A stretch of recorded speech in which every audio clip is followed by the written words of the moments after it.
So he did. He made, and I'll show you. So Barnum's American Museum, it could be called a museum in the very loosest of terms what you'd call a museum today, okay? It wasn't the Met, it wasn't the Museum of Natural History, it was nothing like that. It was basically an indoor amusement park. They had all kinds of strange exhibits. I apologize for the weather.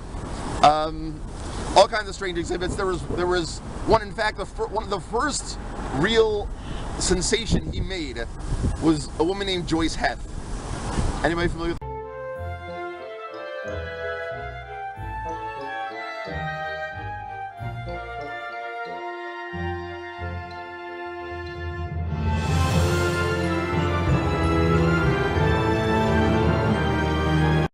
if you want to look on your phone and see just how much of the city now is south of here and how much of it is north of here, it gives you an idea of how much the city expanded in a century. And I say in a century because by the end of the 19th century, we had expanded all the way to basically to the Bronx.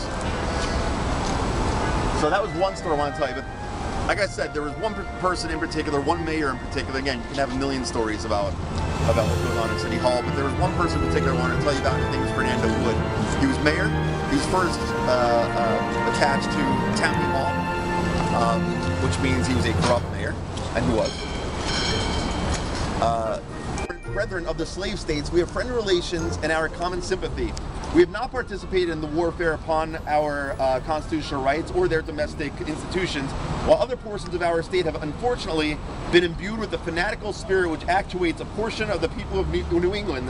The city of New York have unfalteringly preserved the integrity of its principles of adherence to the compromise of the Constitution and the equal rights of the people of all the states.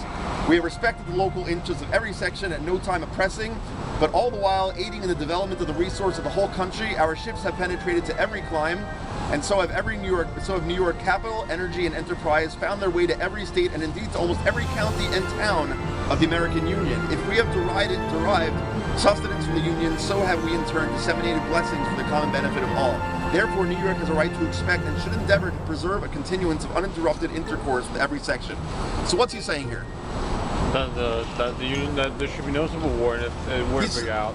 He's saying there should be no civil war, that we sympathize with the South. But then he goes a step further. He's saying we don't want to break up relations with the South. So he goes a step further. So then he says something else that nobody in that building was expecting him to say. No, we should more or less like join the Union. And not the Union, the South, actually. Then it maybe said, why should not New York, instead of supporting her by contributions of revenue 2/3 of the expense of New York, become also equally dependent? As a free city, but with nominal duty on imports, her local government could be supported without taxation upon her people. Thus, we could live free from taxes and have cheap goods nearly duty-free. In this, she would have the whole and united support of the southern states, as well as all the states whose interests and rights under the Constitution she's also been